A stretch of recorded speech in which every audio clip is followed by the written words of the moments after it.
Bonjour à toutes et à tous. Ici Piero San Giorgio, auteur de Survivre à l'effondrement économique et d'autres livres. On me pose la question depuis 3 semaines maintenant sur quelle est ma réaction par rapport au crash de Wall Street de 1000 points qu'il y a eu en août, donc je ne me souviens plus de la date, on s'en fout de toute façon. Euh, et j'aime pas réagir si c'est pas vraiment important. Et en fait, c'est pas important ce qui s'est passé. Tout d'abord parce que ce genre de crash, qui n'est pas du tout un crash, vous allez voir, était d'abord prévisible.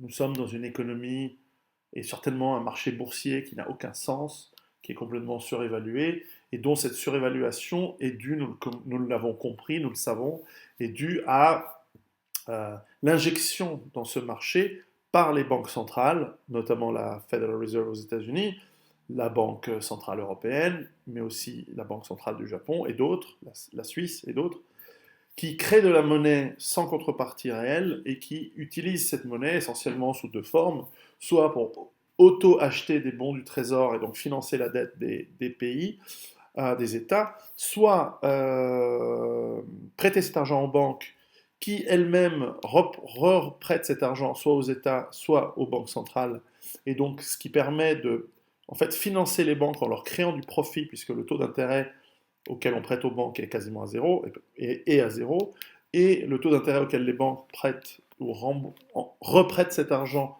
aux banques centrales ou aux États est supérieur à ce zéro. Il est généralement de 1, 2, 3 aujourd'hui, voire 4%. Et donc cela permet aux banques d'entrer dans le marché obligataire, faire énormément de profits et de cette manière nettoyer leur bilan qui est, je vous le rappelle, totalement pourri. Quasiment toutes les banques du monde sont en fait en situation de faillite technique au niveau de leur bilan. Et la troisième méthode, c'est bien sûr cet argent qui est créé de rien, est utilisé directement par les banques centrales ou par leurs copains dans les banques pour simplement acheter les titres en bourse et garder ce niveau. Et aussi, il faut ici le dire, faire des opérations de manière pointue pour manipuler les marchés. Alors, le problème, c'est que c'est très difficile de les identifier, c'est très difficile de le savoir à l'avance. On peut que l'analyser par la suite de manière précise. Et comme on le voit aujourd'hui, on a compris de manière très très précise la manipulation des banques centrales et des banques pour, par exemple, tirer l'or et l'argent métal vers le bas. Donc on a vu qu'à 2013-2014, il y a eu des interventions ponctuelles très précises. Sur le moment, on ne comprenait pas vraiment pourquoi, mais avec du recul, on analyse des données, on regarde qui a fait quoi, quelles ont été les transactions, et on voit qu'il y a eu euh, des raids pour faire baisser l'or et l'argent, ce qui permet aussi aux abrutis comme vous et moi et les petits porteurs, donc des abrutis, de continuer à investir dans le marché parce qu'ils voient quelque chose qui monte et donc ils continuent. Mais en fait, c'est une illusion, c'est une histoire de magicien. Alors pourquoi c'est pas un crash? C'est pas un crash significatif comme 1929, comme même 2008, plus récemment, ou 1987 pour les vieux comme moi qui s'en souviennent. Euh, en fait, ce qu'il faut dire, c'est que ça peut arriver à tout moment ce genre de correction, comme on le dit dans le marché, comme on dit techniquement, ça peut arriver à tout moment parce qu'il suffit une petite hésitation, une petite baisse de confiance, ou quelques hedge funds ou sociétés de trading qui ont des ordinateurs capables de faire des centaines de milliers de transactions à la seconde pour créer des mouvements de panique qui peuvent amener à ce genre de chute.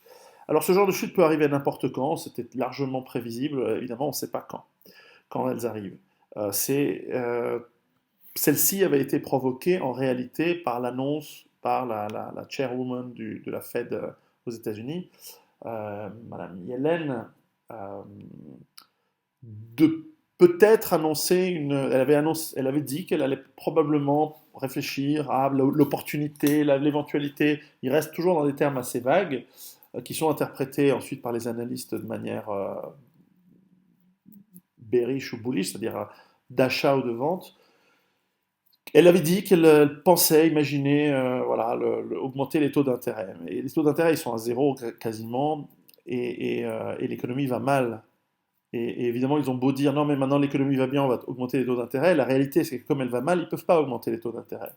Ou alors ils vont le faire, mais et ce serait pire que de le faire significativement. C'est-à-dire s'ils augmentent de 1, 2, 3%, ce serait un signe fort. Ce serait dire, bah, on croit que l'économie va bien, donc on augmente les taux d'intérêt. Alors évidemment, ce serait une catastrophe pour l'économie, parce que tous les gens qui ont acheté, qui ont emprunté à 0% ou 0,5 ou 1 se retrouveraient avec du 2, 3, 4% à rembourser. Et là, leur baraque, leur crédit, c'est une catastrophe pour l'économie. Donc ils ne peuvent pas le faire. Donc quoi qu'il arrive, ils se discréditent, ils se décrédibilisent. Et c'est un jeu de psychologie, ce qui se passe depuis 8 ans maintenant, en fait. C'est un jeu de psychologie depuis 7 ans, pour être précis. Nous sommes en début septembre 2015. Et donc, ça c'était le point de départ de ce crash, de ce mini-crash, qui n'en est pas un, parce que lorsque l'on regarde les volumes, on se rend compte que ce sont des volumes extrêmement faibles. On voit que pour quelques millions de dollars de transactions ont influencé significativement le marché. Parce que, bah, août, les gens sont en vacances, les traders sont en vacances eux aussi, et donc avec peu de volume, il y a eu une forte baisse. Et il faut ajouter une chose, c'est qu'aujourd'hui, les bourses mondiales ont mis en place des mécanismes qui bloquent les baisses à partir d'un certain montant. Donc s'il y a trop de ventes, on bloque. Donc on peut avoir des montées spectaculaires sur plusieurs séances, mais en revanche, les grosses baisses, même si celle-ci est effectivement grosse, mais c'est une grosse baisse sur un marché qui a énormément augmenté par rapport à il y a même 8 ans, par rapport à il y a 20 ans. Aujourd'hui, perdre 1000 points, c'est presque pas significatif. Parce qu'il faut voir le volume. Si le volume est très gros, ça veut dire qu'il y a beaucoup de gens qui vendent.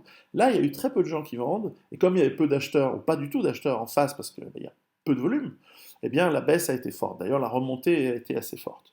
Est-ce que ça veut dire que les marchés vont continuer à monter? Est-ce que ça veut dire que ça n'a aucune conséquence? Non, ça a une conséquence. La conséquence, c'est que ça réveille les gens. Et les gens se disent, ouh là là, c'est quand même un marché dangereux. Là, ça remonte, mais la réalité, c'est que l'économie réelle euh, existe. Et là, je vous fais une parenthèse parce que souvent j'entends tout et n'importe quoi sur la bourse. On nous dit la bourse c'est horrible, il faudrait l'interdire, etc. Rappelez-vous, la bourse c'est une chose très très simple. C'est un marché. C'est un marché comme le souk en bas de chez vous, euh, comme où les gens viennent échanger en fait les actions des entreprises. Pourquoi il y a des actions des entreprises? Eh bien parce que pas tout le monde est capable d'être le seul et unique propriétaire d'une entreprise qui nécessite de l'argent pour investir dans sa création ou son développement. C'est une chose qui est saine. L'actionnariat, les entreprises, le capitalisme dans le sens marchand, dans le sens création d'entreprise, c'est quelque chose d'extrêmement sain. Même les gens de gauche, vous devrez comprendre ça, que c'est pas quelque chose de mauvais en soi. Ce qui est mauvais, c'est le casino. Ce qui est mauvais, c'est de jouer sur des produits dérivés qui sont... Et aujourd'hui, et c'est vrai, donc dans ce sens-là, j'abonde vers l'extrême gauche, qui est beaucoup plus intelligente en général que la gauche. Enfin, on va pas parler de ça aujourd'hui. Mais la possibilité donc pour un actionnaire, parce qu'il vieillit, parce qu'il veut le donner à ses enfants, parce qu'il en a marre, il n'y croit plus, de vendre ses actions dans un marché fluide où il va pouvoir dire, voilà, ben moi j'ai des actions d'une entreprise dans laquelle j'ai investi, j'ai envie de les vendre, et quelqu'un dit, ah ouais, moi j'y crois, moi je pense que c'est une bonne... Et ça, c'est du commerce, et c'est très très bien, et c'est sain, et ça crée de la richesse. C'est quand les gens disent, je parie que cette action va pouvoir arriver à doubler dans les 6 mois et donc je suis prêt à payer pour acheter l'action maintenant et la vendre seulement dans 6 mois. Tous ces dérivés, toutes ces options, à mon avis, elles doivent pouvoir exister, mais elles ne devraient pas être réglementées et elles ne devraient pas être faites par des banques. Elles devraient être faites par des individus ou des institutions spécialisées là-dedans qui ne font que ça. Et donc séparer, c'est ce que faisait l'accord, c'est ce que l'accord des années 30 aux États-Unis qui séparait les banques des banques d'affaires. Et surtout, à la limite, que chacun fasse ce qu'il veut, mais surtout que l'État ne vienne pas sauver les gens qui perdent de l'argent. Si tu vas au casino et tu perds de l'argent, tu perds de l'argent. Si tu vas au casino et tu gagnes de l'argent, tu gagnes de l'argent. Mais l'État ne vient pas à sauver les gens. Ah, j'ai perdu mon argent, bon, tiens, on va donner de l'argent. Non, en fait, le problème, c'est l'État. Le problème, c'est la réglementation. Ce n'est pas la déréglementation. En fait, nous ne vivons pas dans un monde ultra-libéral, nous vivons dans un monde ultra-réglementé. Et c'est ça le problème. Et le problème, évidemment, c'est que les gens sont abrutis, les gens ne sont pas éduqués. Et donc, quand il y a quelqu'un qui dit, mais venez mettre votre argent en bourse, etc., venez ouvrir un compte chez moi et aller l'investir, on ne sait pas ce qu'ils signent. Les gens, ils ne savent pas ce qu'ils signent, ils ne regardent pas les trucs. Donc, en fait, l'arnaque, c'est qu'il y a des arnaqueurs, mais c'est que l'État les protège. Et tout ça, c'est le problème de l'éducation, le manque de formation des gens, et malheureusement, la plupart des gens sont abrutis, et donc ils perdent de l'argent, et donc c'est le contribuable qui finit par payer pour tout le monde. Et le gros problème fondamental du monde moderne, c'est l'État. Il y a trop d'État, même il y a de l'État tout court, il faudrait éliminer tout ça. Mais enfin bon, tout ça pour revenir, donc ce crash, donc je ferme ma parenthèse historico-philosophique du comptoir, mais ce crash n'a pas d'importance. Alors la question, pourquoi on pose cette question, on me dit, il y a eu un crash, alors c'en est pas un, mais s'il devait y en avoir un demain, c'est tout à fait possible. Il se peut très bien que l'économie nous provoque des crashs gigantesques. Simplement, le crash en soi, c'est pas un déterminant d'un effondrement économique. L'effondrement économique, il est probablement sous-jacent, et le crash peut être un déclencheur, mais c'est un déclencheur toujours lent. Parce que c'est pas parce que vous avez perdu votre fortune en bourse que vous crevez de faim. Vous crevez de faim pour d'autres raisons. Le fait que vous ayez perdu votre argent en bourse, le fait que les entreprises voient leur cours chuter et donc les dirigeants se disent oulala, mon bonus va foutre le camp parce que mon bonus est basé sur la progression des actions. Donc il faut que je montre que mon entreprise fait plus de profit, plus de croissance, peu importe, mais surtout du profit. Donc je vais mettre des gens au chômage, je vais couper mes coûts. Et donc ça crée un impact économique réel puisque les ouvriers, les travailleurs, etc., peu importe, les gens se retrouvent au chômage, ont de moins en moins de pouvoir d'achat, et le niveau économique et donc le niveau de prospérité d'un pays baisse. De prospérité en tout cas matérielle, dans ce sens-là. Et donc, oui, l'impact économique, il va se faire, mais il n'est pas immédiat. C'est pas le, le lendemain du crash d'octobre 29 que je crois que c'était le 19 octobre, ça fait ou le 20 octobre, je me souviens plus. C'est pas le lendemain où il y a eu la Deuxième Guerre mondiale. Il a fallu que les gens perdent de l'argent, que les gens paniquent, que les entreprises ferment, que les gens s'appauvrissent, que l'on injecte beaucoup d'argent dans des industries lourdes pour réembaucher des gens, industries lourdes qui servaient à faire notamment de l'armement, et il fallait absolument trouver un ennemi, donc l'Allemagne, il fallait la cibler, et on a provoqué l'Allemagne et puis le Japon, je parle des États-Unis, mais ce n'était pas les seuls. Et après 10 ans, on est arrivé dans une situation de guerre. Donc le crash en soi, c'est une sorte de thermomètre qui mesure la température, c'est inversé, c'est-à-dire plus les actions montent, c'est-à-dire plus la température est élevée et que ça va mal. Mais les effets réels sont ceux qu'il faut suivre. Donc oui, c'est très bien de regarder la bourse, moi je m'en fous, je n'ai pas d'argent dedans, donc je suis ça de très loin, et c'est vrai que quand on voit 1000 points de baisse, c'est toujours intéressant, on regarde, on voit, ah oui, non, mais il y a peu de volume, il y a eu beaucoup de fonds qui ont été créés qui s'appellent Risk Adjusted Models, en plus depuis quelques années, qui sont en plus des fonds qui vendent si la volatilité monte. Et, euh, et donc, ces fonds ont massivement vendu, parce que c'est comme ça qu'ils sont structurés, et donc ils ont accentué cette perte. Donc il y a eu quelques petits détails, par exemple aussi dans les commodities, dans les matières premières, euh, il y a eu beaucoup de hedge funds qui jouent à la baisse en ce moment, et qui ont joué à la baisse, et donc qui ont tiré vers le bas, ou qui ont accentué la baisse du pétrole et dans d'autres choses. Donc ça, on découvre plus tard, parce qu'évidemment, c'est comme un crime, vous ne pouvez pas le savoir à l'avance. Une fois que vous avez le cadavre, c'est à ce moment-là qu'avec l'autopsie, l'enquête, les forensiques, etc., vous arrivez à trouver la chose. Alors, qu'est-ce qui va se passer aujourd'hui? Moi, je vous dis, j'ai pas ma boule de cristal, mais je vais vous le dire quand même. Ce qui va se passer, c'est que la Réserve fédérale américaine ne va pas augmenter les taux d'intérêt.